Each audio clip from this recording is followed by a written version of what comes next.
Hello, welcome back to my channel. So this is going to be part 5 of Jude the Obscure. I finished reading this part a couple days ago, I think 2 days ago, and sort of just been sitting with it since then. A really interesting part, a lot of kind of very interesting elements occur during this part, kind of slowly building towards the end of the novel. You can definitely feel some of the tensions kind of building up in this part. So this is 1 year later. Part 5 takes place a year after the end of part 4. And when the part opens, it's been a year, and Jude and Sue are still living together. Kind of how they ended in part 4, living together. They're still in that same sort of living situation at the beginning of this 5th part. Jude is in a new line of work. He is carving headstones for cemeteries. It doesn't make as much money as what he was doing, but it's the next best thing until he can find better true employment. Sue is also helping him out in this sort of side business. And so their lives are nothing spectacular. There's nothing amazing going on for them. Both of them feel somewhat deflated from how they felt in the 4th chapter or 4th part. They're starting to feel not tired of each other, not worn out with each other necessarily, but sort of those first tinges of emotion that they were feeling, that intense passion they were feeling, is sort of starting to ebb for them a little bit.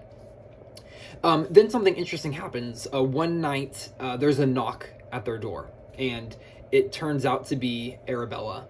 She doesn't come up to the door. She knocks and then walks away. Jude looks out through a window, and he sees a figure of a woman walking back and forth under a street lamp, and he recognizes it to be Arabella. And so he tells Sue, and Sue pleads with him not to go out to talk to her. She's fairly certain that it's just some sort of trap that Arabella is trying to catch Jude in. Some scheme Arabella is playing up to get Jude to keep for herself. And so Sue says, don't go with her. She's not your wife anymore. And Jude turns to Sue and says, you're not my wife you're not my wife either. I'm just living with you, but there's nothing legally binding me to you. And so he says, I'm going to go talk to her and I'll be back. And so he leaves. And he goes out to try to find Arabella to talk with her. And something scared Arabella off, or she changed her mind and she left. And so when Jude goes outside, he's unable to find her. He walks around for a while. It starts to rain. He can't find her. He comes back to his and Sue's house, and he says, I wasn't able to find her. It's starting to rain. And he gets, he puts on rain gear, like a rain cloak and better boots, and goes back out into the night to try to find Arabella. Walks around for quite a while, is unable to find her, and comes back later that night. When he comes back, Sue basically tells him almost immediately that she is ready to marry him, and that she's been thinking about it, and it's what she wants to do, and this is the perfect time to do it. They need to get legally married, and it's really just in response to that threat that she felt from Arabella coming to their house that night. And so she tells Jude she's ready. She wants to make it official. And of course Jude is fine with this, because at this point Jude has more emotional attachment for Sue than he does for Arabella.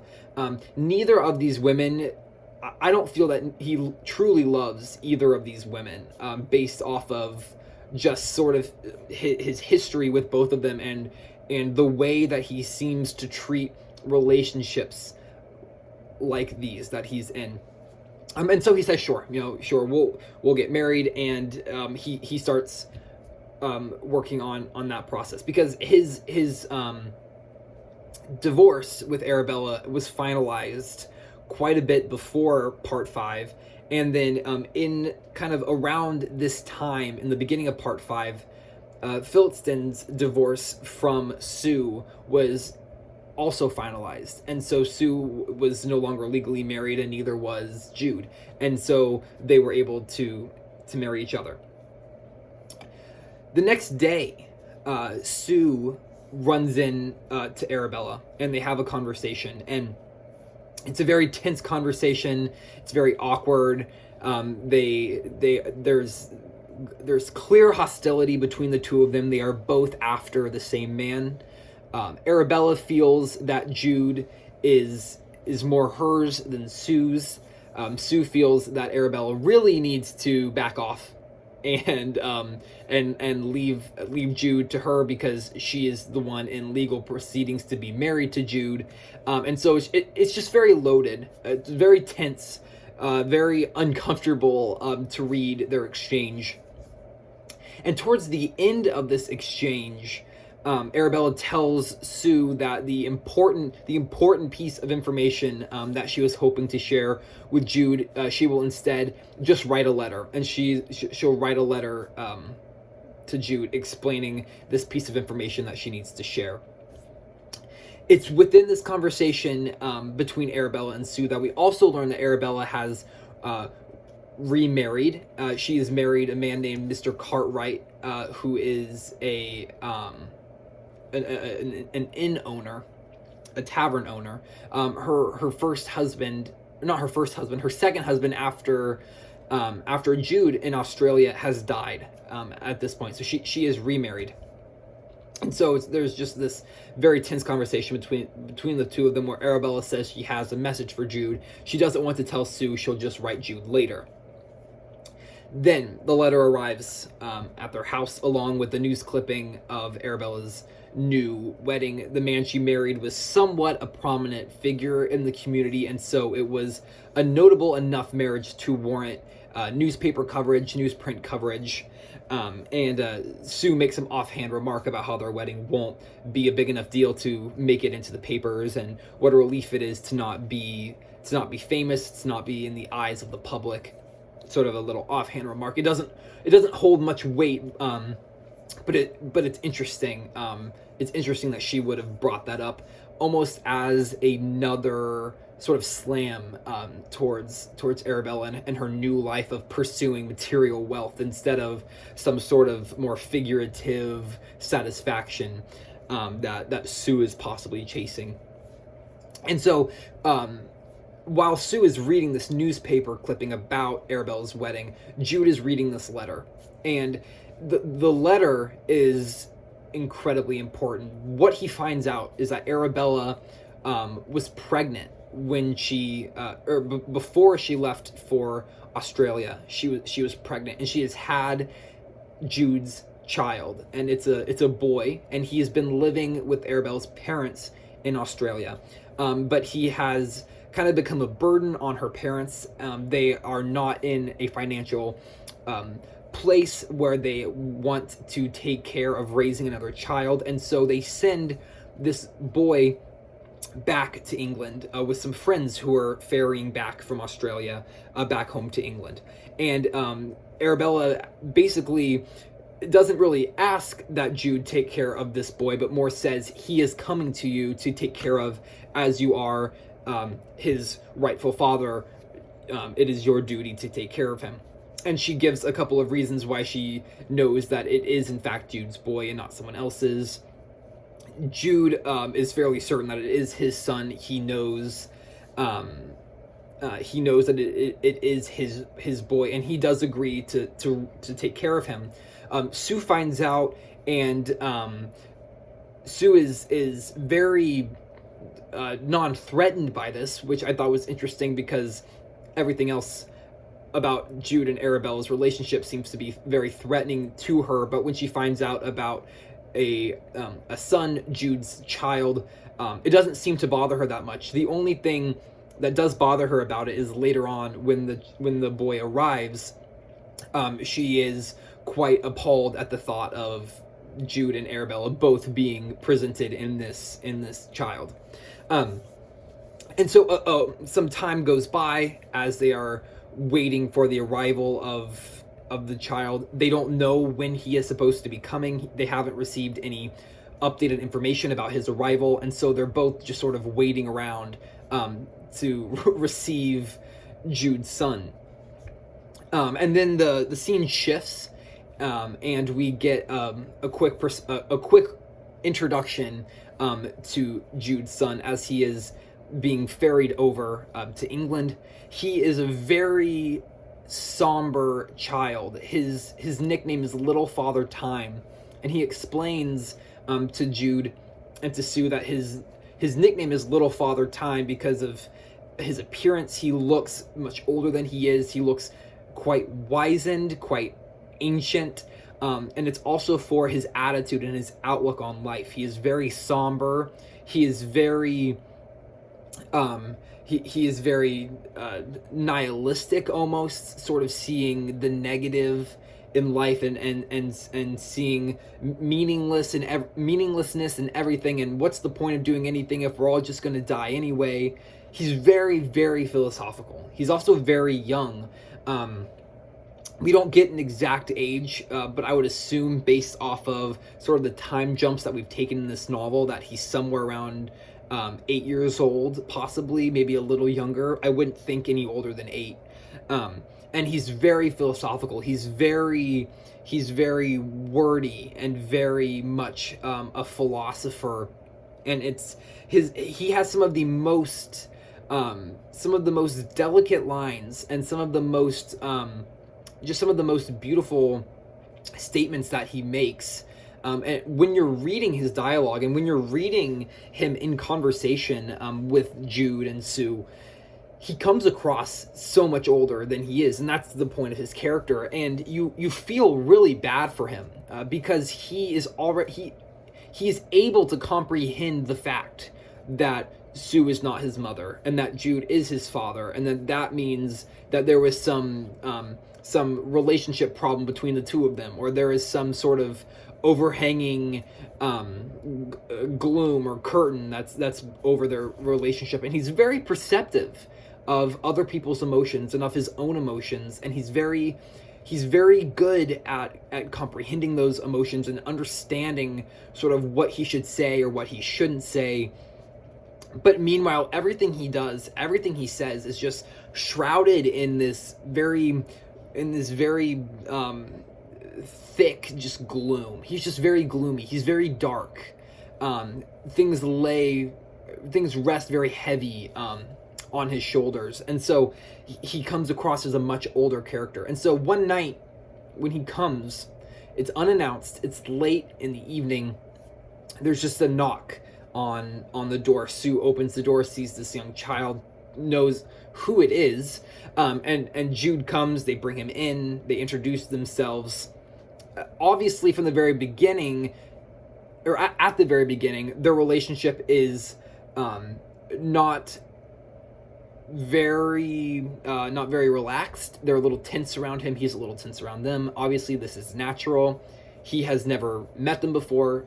They have never met him before. He is still very young. They've never had a child in their house really ever before. They've never dealt with children before. And so there's just this, everything's new, right? Everything's new from the point of Little Father Time's arrival. And so they ask him his real name. They ask him what his christened name was, and he says that he was never christened.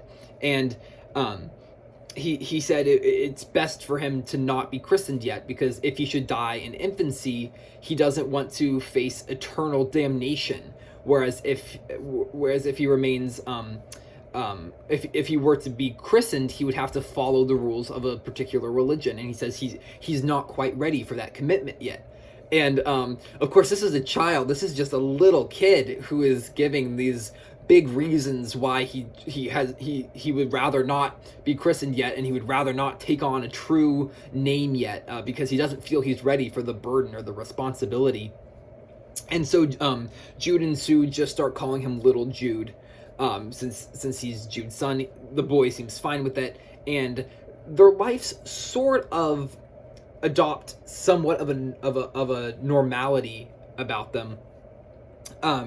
Arabella sort of pulls away from the scene just enough to let Sue and Jude breathe in their relationship as they're trying to figure out their next steps.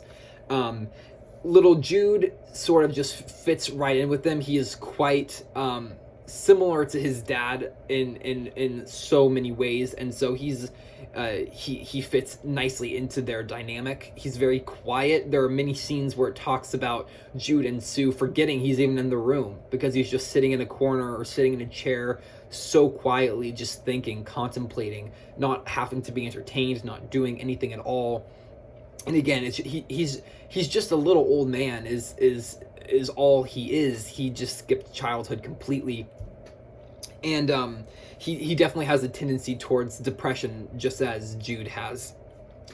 And so their lives just sort of go on, and really a lot of the drama calms down. And then towards the end of part 5, a couple of sort of dramatic pieces kind of start getting amped up again. Arabella and her husband spot Jude, Sue, and little Jude at a state festival, state fair type of an event, outdoors, lots of tents and booths and farmers bringing produce, and so they're all at this event, this outdoor event, and Arabella is very interested in going up and talking with Jude and Sue, and sort of trying to make it all very dramatic, trying to make this encounter very dramatic. And Arabella's husband, of course, does not know Sue or Jude, and he is very much of a no drama kind of guy compared to his wife. He's very logical. He's very kind of closed off. He doesn't really care what's going on with other people, and he would rather other people didn't care what was going on with him, is kind of how it comes across. And so when Arabella points out a lot of the stuff about Jude and Sue and the relationship and how they just appear to be so in love, but it seems there's something coming between the two of them, and she's just staring at them from across this field, essentially just analyzing their every move and their conversation from what she can hear as she gets closer. And her husband is just, kind of trying to tug her away, saying, leave them alone. Like, why do we even care what's going on with them? Just, they're here to enjoy the day. We're here to enjoy the day. Let's just all enjoy the day and then go home. Like, there's no reason to make anything more complicated than it has to be, which I think in this scenario probably is the right approach. But Arabella is very much into drama. She wants to go stir up drama. She wants to go, she wants to go put herself in front of Jude with Sue there, because she likes the tension that arises from that sort of fight that Sue puts on when she's close to Jude. And so she goes over and talks with them. Is a very, very awkward exchange, very awkward conversation between the two of them. Nothing really substantial in this conversation, not necessarily, and it sort of dies off. Then we get a little bit more of Arabella towards the end of part 5. She, as she is leaving this festival, this fair, whatever you want to call it, she runs into Philston, and she talks to him about her encounter with Jude and Sue, and basically she lectures him the entire time that they're in this conversation, which isn't very long. She basically lectures Philston that he was so foolish to ever let Sue go, and that he really should have kept Sue, and just sort of driving home all of these points about how foolish he was to let her go, and while she said she wanted to go, she really didn't want to go. And basically it came across to me as she's just trying to sow these seeds of doubt in Philston's mind of, did he make the right decision? Did he not make the right decision? And honestly, she just seems to be a type of personality that likes to stir up chaos. She just seems to like that drama. She seems to like the feeling that everyone is on edge a little bit, and that everyone feels a little unfulfilled, and that no one really knows what they need to do in order to fix the things that are going on. And she's definitely more of a problem causer than a problem solver, 100%. She's caused so many problems. Not saying that Jude and Sue are problem fixers at all, because they are not in the least problem fixers at all. They are also problem causers, and they have so much wreckage that they have caused as well. Basically, all of these characters just have so much wreckage that they've caused, relationship wise, and sort of emotional damage that they've caused, and everyone is sort of skirting around this damage. Everyone's causing all of these problems and then basically pointing fingers at the other person to fix it, and not really taking any personal responsibility for any of these problems that they have caused. Jude and Sue decide that they do not want to have a traditional wedding ceremony. It's not what they want. They looked in at a wedding taking place in a church, and they realized that's not what they wanted. And so they decide not to get married, and just to continue living together. And they know that is not going to go over well with their social circles and with the community that they are living in. And so they leave and they go to London for a few days. And while they're in London, they've sent the message that they are going to the city to get married. And so they leave for a few days to London. They don't get married, obviously. They just stay in the city. We don't get too much information about their stay in London. It's really just more mentioned than anything. And then they come back. And when people find out that they did not get married, there's lots of repercussions that happen because of that. Jude ends up losing his other new job with the headstones, and they end up having to sell their house and auction off all of their furniture. And then they decide to leave their town where they are currently living and to move back to Christminster, move back to the city where there's a possibility that Jude could get better employment. There's a possibility where Sue could get better employment. It could get little Jude to a school. Jude has decided that because his university dreams were not able to come to fruition, that he is going to live his academic success story essentially through his son. And so he wants to be in Christminster. He wants to be able to start grooming little Jude for the academic system. And he would rather go ahead and live in the city where all the schools and the universities are. And that way they can get he can get his son involved in academics from a young age. And so they sell off their house. They sell off all their furniture. It's a very emotional time for Sue. Jude is definitely saddened by the fact that he's selling off everything. He handles it a little bit better than Sue does. They sell off everything, and a couple of weeks later, they move back to Christminster. I did forget to mention one detail earlier on in chapter 5 when they decide. Back before they decided that they didn't want to get married, when they were still thinking they did want to have a traditional wedding and a traditional marriage, they started to plan this wedding, and they started to invite some of their guests, and they invited Miss Eldon to come stay with them. And Miss Eldon is the widow who took care of Jude's aunt towards the end of her life. And so this elderly widow comes to stay with them, and she also warns them of matrimony, and she tells them a story of a possible ancestor of Jude's who had a terrible relationship with his wife. They had a child. The child died at a very young age, and the husband wanted to get his child's remains to be properly buried. The wife said no. And so one night, this man goes to the house where he knows his wife and dead child are, and he tries to steal the coffin to then bury it properly, and he's caught, and he's tried with robbery and what they assume was attempted murder. They all figured that he was going to the house to murder his wife. He didn't care about his wife at this point anymore. He just wanted his child's remains to be properly buried. And so he was arrested, and he was hanged. And the spot he was hanged is outside of the Brown House, which is the exact spot where at the very, very beginning of the novel, Jude meets Arabella for the first time. And so it's a very symbolic location for this novel, because it's where the entire drama, it's where the entire novel itself essentially started. Because up until Jude met Arabella, he had a totally different idea for his life planned. He was still studying at that time. He was still reading as voraciously as he could at this period, with the hope of entering a university.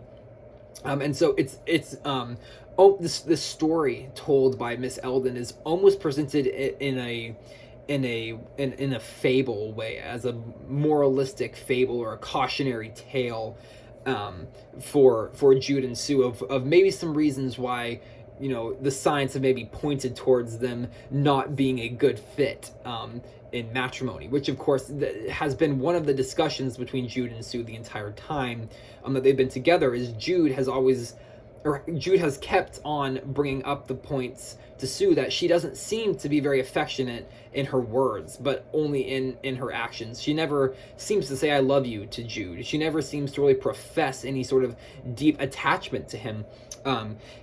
And he's professed attachment to her, but never truly deeply, deeper than other characters in the novel. But no one seems to really have a true depth of feeling at all, at least not in the true sense of the word. And so this part ends with them moving back to Christminster, sort of starting their lives over. We don't see anything of their new life in Christminster. That will be in the final part, in part 6. And so part 5 wraps up fairly well, doesn't leave too many questions to be asked. Most of the questions so far in the novel have sort of been wrapped up or answered to some extent in part 5.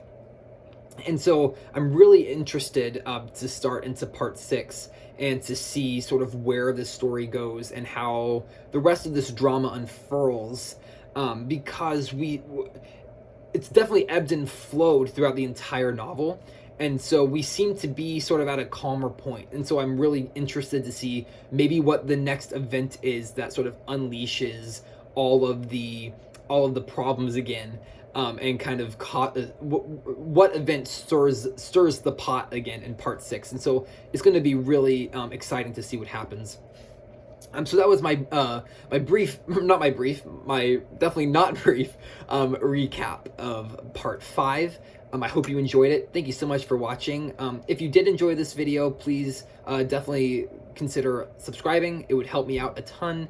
Leave a comment down below if you have any thoughts about any of the points I mentioned in this video. If you have also read Jude the Obscure, or if you are reading along as I am reading it, I would love to hear your thoughts in the comments below. Again, thank you so much for watching, and I will see you next time. Bye.